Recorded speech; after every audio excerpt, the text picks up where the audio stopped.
Shalom, nous allons étudier le Daf Nun va dans Masechet Avodah Zarah et nous reprenons cette ligne à la fin du Daf Nun He Amud Bet.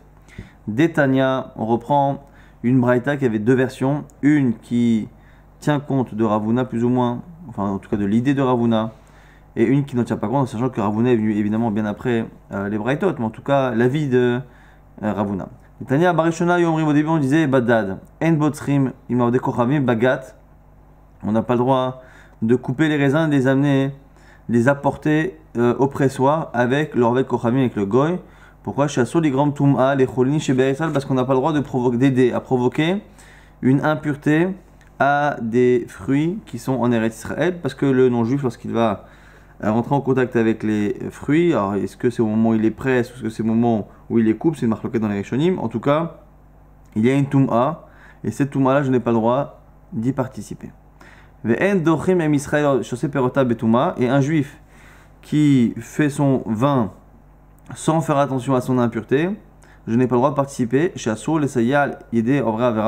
On n'a pas le droit d'aider quelqu'un qui fait une avera.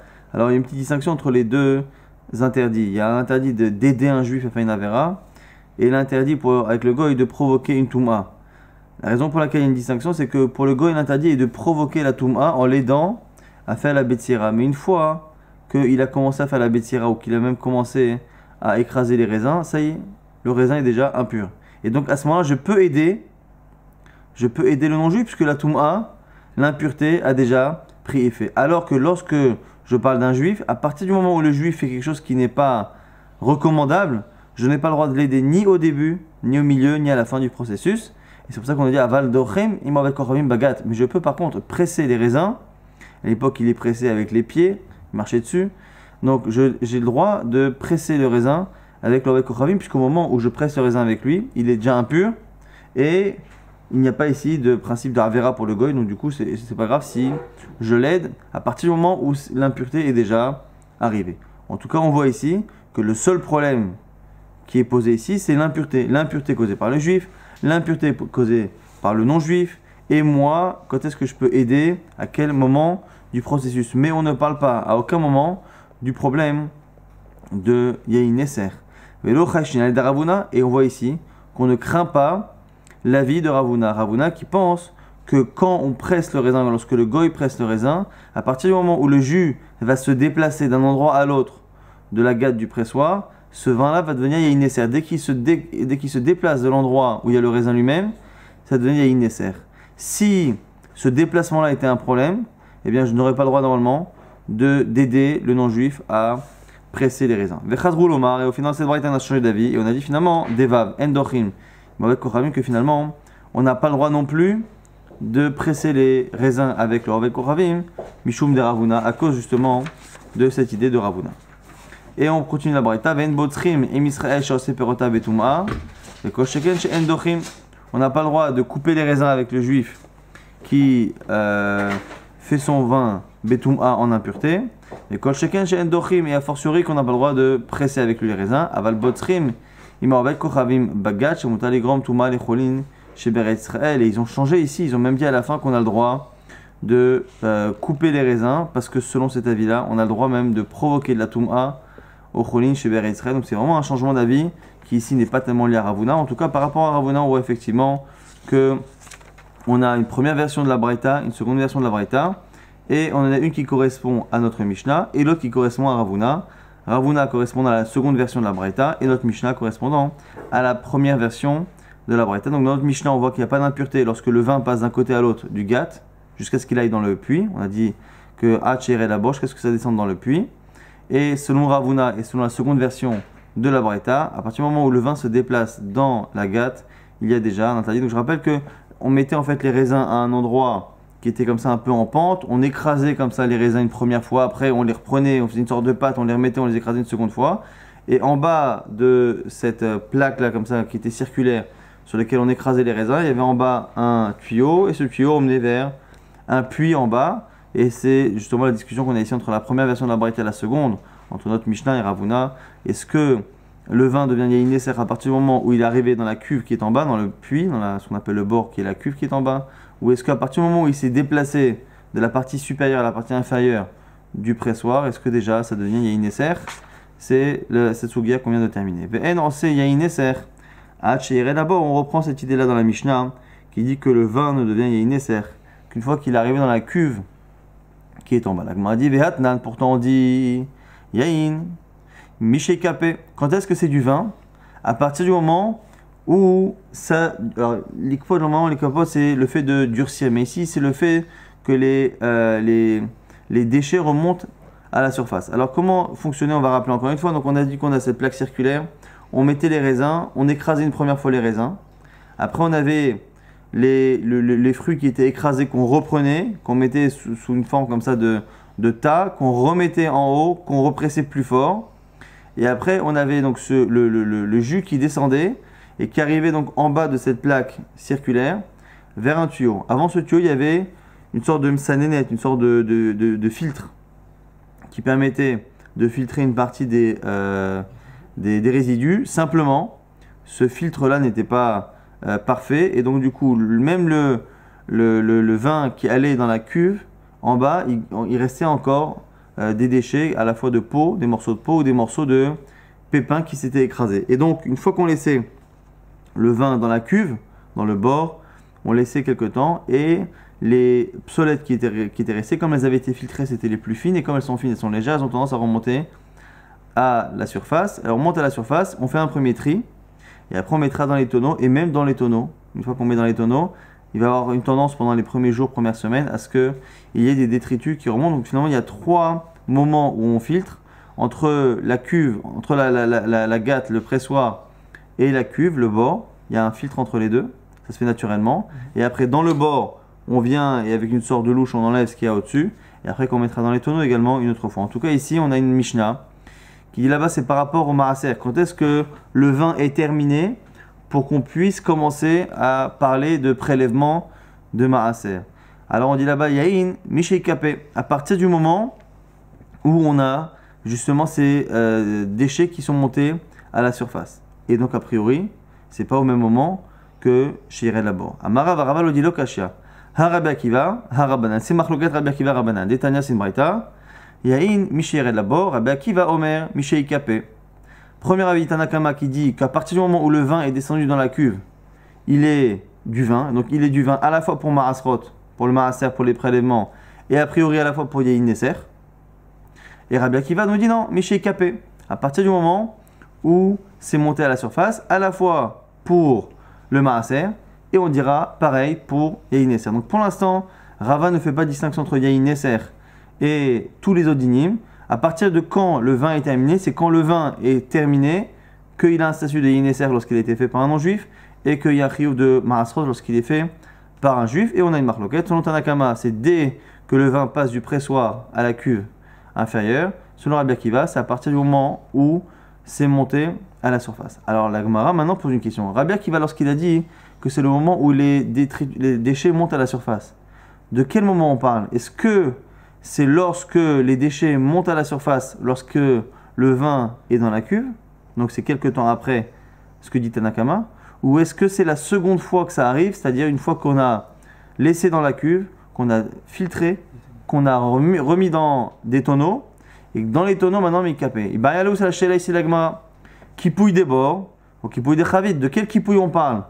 Est-ce qu'on parle de kipouille du bord dans la cuve, ou kipouille des chavit dans le tonneau? L'agma essaye de répondre. Tashma, ditna sin Mishnah, Yain Mishei Kapé, Afalpi, Shekipa, Kolet Minagat Ailiona ou Minat Sinor. On a ici une Mishnah. Cette Mishnah, toujours dans Maasrot, qui dit Yain Mishei Kapé. À partir du moment où le vin, il y a justement ces déchets qui sont montés, Afalpi, Shekipa, même si c'est monté, Kolet Minagat Ailiona ou Minat Sinor, Veshoté. Même si les déchets sont montés à la surface, on peut continuer de boire le vin qu'il y a là-haut dans le pressoir. Veshoté, Shma Mina, qui pouille des bords kamena. Là-bas, on parle de Maasrot. Donc, on a ici un vin qui a été pressé. On a le vin qui est dans la cuve inférieure, qui a déjà vu ce qui pouille, c'est-à-dire qu'on a déjà les déchets qui sont montés. On nous dit que, a priori, puisqu'il y a ce qui pouille, c'est-à-dire qu'en bas, je dois prélever, donc je n'ai pas le droit de consommer le vin qui est en bas parce qu'il n'est pas prélevé, les tvouls. Et on a le droit d'aller là-haut, dans le pressoir, et de boire directement le vin ou le raisin, plutôt le jus de raisin qu'il y a dans le pressoir. On voit bien ici que tout le problème, ça a l'air d'être le kipouille qu'il y a dans le bord. On ne parle pas a priori d'un vin dont il resterait une partie dans le pressoir et dont une partie serait déjà dans des tonneaux, puisque avant de les mettre dans les tonneaux, il faut d'abord les avoir laissés plusieurs jours dans le bord, et donc a priori on parle du bord. Là, il m'a dit Shma Mina, donc c'est la preuve. Donc on voit ici que selon Rava en tout cas, dans Trumot et Maasrot, et à la fois dans Yain Neser, on a une marloquette entre Tanakama et Rabbi Akiva. À quel moment le vin s'appelle vraiment du vin pour qu'on puisse prélever si ça vient d'un juif, et que pour que ce soit interdit pour Yain Neser si c'est fait par un goy, selon Tanakama, à partir du moment où c'est descendu dans la cuve, selon Rabbi Akiva, à partir du moment où dans la cuve, les déchets sont montés. Donc c'est quelques jours, quelques heures, quelques jours après, lorsque les déchets sont montés à la surface, mais tout se passe encore une fois dans la cuve. Maintenant, cette braïta-là, on a une version différente. Veha Tane Rav Zevid, Bedever Rabbi Oshaya, Rav Zevid avait enseigné chez Rabbi Oshaya, Yain Meshired Labor Veikapé, que Tanakama disait que c'est à partir du moment où le vin est descendu dans la cuve et que les déchets sont montés. Donc ce qu'on a dit il y a quelques instants, au nom de Rabbi Akiva, ce serait Tanakama. Vers Rabbi Akiva, mais Rabbi Akiva dirait quoi? Mishe Ishle Mahaviyot, à partir du moment où on le verse dans les tonneaux. Donc du coup on décale tout d'une action. On a dit qu'en général on laisse le vin passer du pressoir à la cuve. Ça c'est une première étape lorsque ça arrive dans la cuve. L'étape suivante, c'est quand les déchets montent en haut alors que le vin est dans la cuve. L'étape suivante, c'est qu'on verse maintenant le vin dans des tonneaux. Et l'étape suivante, c'est quand les déchets montent à la surface, même dans les tonneaux. Là ici, selon Tanakama, c'est une fois que on a les déchets qui montent à la surface dans la cuve. Et selon Rabbi Akiva, Mishe Ishle Bachaviot, une fois qu'on verse dans les tonneaux après avoir trié une première fois. La Gemara nous dit tu as qu'à expliquer la première braïta selon cette version. Il y a in mishired labor veikaper Rabbi Akiva même mishishle bachaviot. Et donc du coup c'est cette version là que la Gemara tente de mettre en avant. La Gemara dit vela matnitin de katane et non c'est yain esa shired labor les mat la tatanei. Alors comment expliquer notre Mishnah? Autant tout à l'heure quand on avait la première version de la braïta, on comprenait. On avait Tanakama qui disait à partir du moment où on met dans la cuve, c'est du vin pour le maaser. Sur la Rabbi Akiva, c'est né du vin pour le maaser qu'à partir du moment où on a les déchets qui montent à la surface dans la cuve. Très bien. Et donc notre Mishnah, qui ne parle pas de Maasrot, qui parle de Yain Neser, va selon Tanakama. Selon Tanakama, dans Maasrot, qui dit que c'est à partir du moment où ça va dans la cuve, on dira la même chose ici. Chez nous, c'est Yain Neser, à partir du moment où c'est dans la cuve. Maintenant, le problème, c'est que si on dit que dans Maasrot, la discussion ne porte que sur est-ce que c'est au moment où les déchets montent à la surface ou est-ce que c'est encore plus tard quand on verse dans le tonneau. Quand on m'a expliqué que dans notre Mishnah, on nous dit que c'est Yain Neser avant ces deux étapes. À partir du moment où le vin est passé du pressoir à la cuve. Alors du coup, l'ima, la tatanaï, est-ce qu'il y aurait trois tanaïm, trois chitotes? La Gemara dit non. Shene Yain Neser, d'Echmiru Berabanan. Ce serait une khumra dans Yain Neser. C'est-à-dire que Minadine, au niveau de la halakha pure, normalement, un vin n'est un vin que, selon Tanakama, selon cette version de la Braïta, que lorsque les déchets montent à la surface dans la cuve, ou éventuellement même après lorsqu'on les a versés dans les tonneaux, mais avant non. Et donc normalement dans Yain Neser, on devrait avoir ces deux avis-là, Tanakama, Rabbi Akiva, mais ici on a été mahmir, et a priori selon tout le monde, on a préféré dire qu'à partir du moment où ça va dans la cuve, c'est interdit. Et la preuve que c'est cela, puisqu'on voit bien qu'on a même un avis qu'on avait cité, qui était Ravuna, et qui était la seconde version de la Braïta, qui dit que même dans le pressoir lui-même, dans la partie supérieure, quand ça passe de la partie supérieure à la partie inférieure, dès qu'il y a un déplacement du jus de raisin, ça pourrait donner à Yain Neser, donc on voit bien qu'on a des khumrot.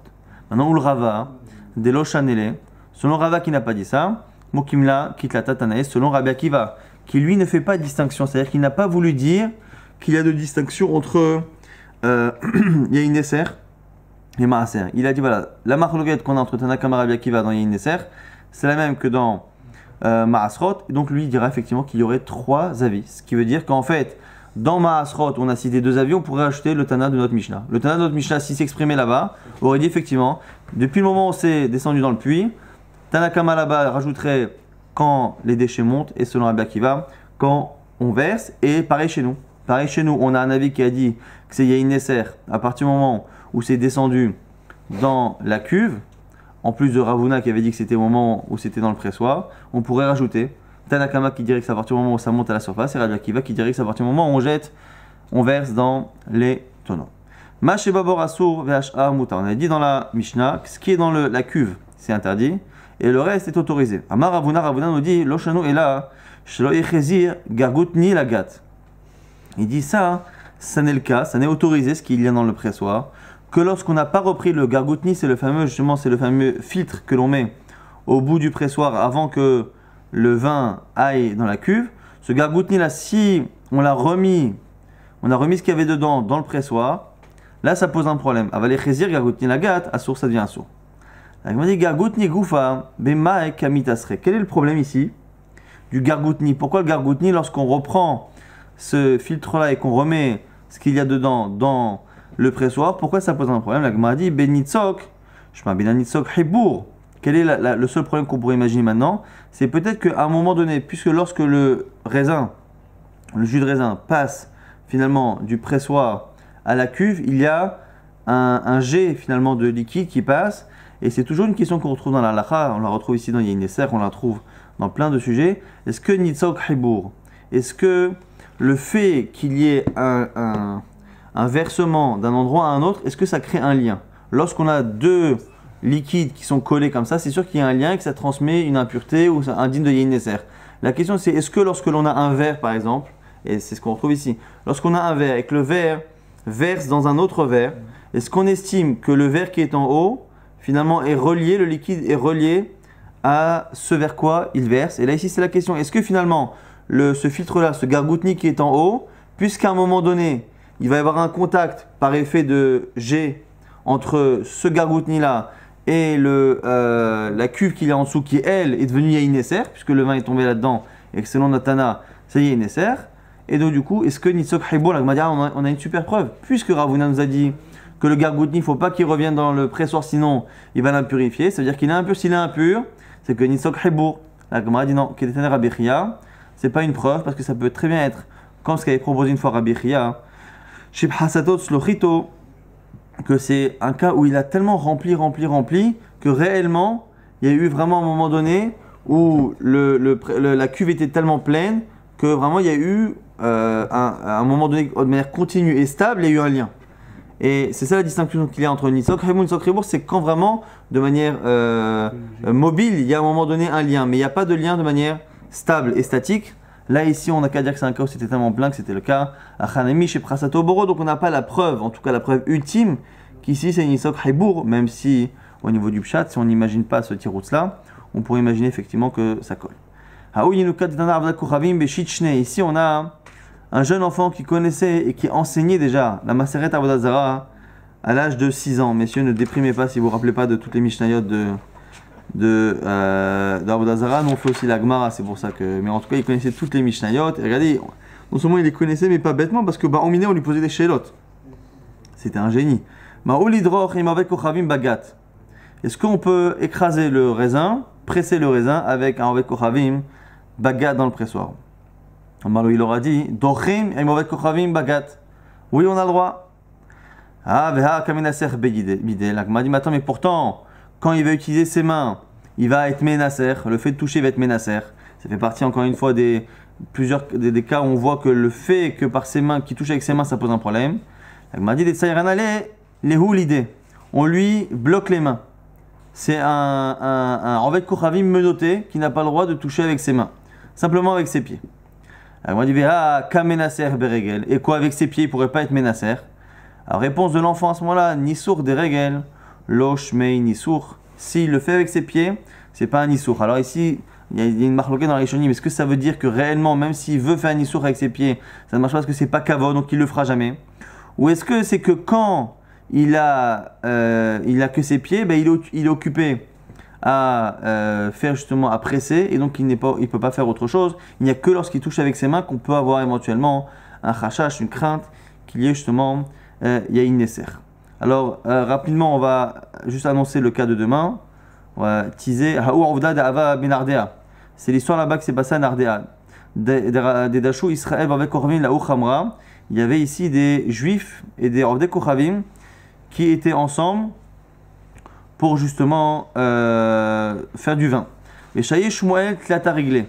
Et Shmuel a attendu 3 fêtes, donc il a attendu une année, finalement, avant de enseigner la halakha. Et la Gemara pose la question, Maï Ta'ama, quelle est la raison pour laquelle Shmuel n'a pas enseigné cette halakha? On verra, est-ce que c'est parce qu'il voulait trouver un éther ou il voulait trouver une khumra? En tout cas, on verra que Shmuel a laissé de côté ce problème-là pendant un an.